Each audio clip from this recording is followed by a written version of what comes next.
अस्सलाम वालेकुम। गरीब अरबी शख्स के घर शादी का किस्सा। अहले अरब जब शादी ब्याह करते थे तो कदीम रिवाज के मुताबिक दावत की तकरीब में शामिल मेहमानों की तवाज़ा के लिए बुने हुए गोश्त के टुकड़े को रोटी के अंदर लपेटकर पेश करते थे। अगर किसी तकरीब में घर के सरबराह को पता चलता कि इस शादी में शरीक अफराद की तादाद दावत में तैयार किए गए गोश्त के टुकड़ों की तादाद से ज्यादा है या ज्यादा हो सकती है, तो वो खाने के वक्त 2 रोटियां गोश्त के बगैर एक दूसरे के साथ लपेट कर अपने अहले खाना, रिश्तेदारों और इंतहाई करीबी दोस्तों में तकसीम करते, जबकि गोश्त रोटी के अंदर लपेटकर सिर्फ बाहर से आए हुए अजनबियों को पेश किया जाता था। ऐसा ही एक बार गरीब शख्स के यहाँ शादी की तकरीब थी, जिसमें उस शख्स ने दावत के दिन एहतियातन बगैर गोश्त के रोटी के अंदर रोटी लपेटकर अपने घर वालों, रिश्तेदारों और मोतअद करीबी काबिले भरोसा दोस्तों को खाने में पेश की, ताकि अजनबियों को खाने में रोटी के साथ गोश्त मिल सके और किसी भी किस्म की शर्मिंदगी से बचा जा सके।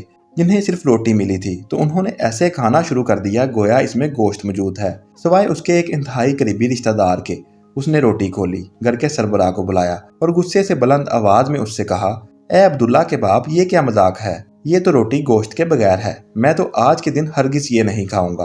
गरीब शख्स ने तहम्मुल से सुना और मुस्कुरा कर जवाब दिया, अजनबियों का मुझ पर हक है कि मेरे दस्तरख्वान पर उन्हें हर हाल में गोश्त पेश किया जाए। ये लीजिए गोश्त का टुकड़ा और माफी चाहता हूँ, मुझसे गलती हुई। मैं आपको अपने अहले खाना में शुमार कर रहा था, लिहाजा इस बात को यकीनी बनाएं कि कौन सी रोटी कौन से बंदे को देनी है।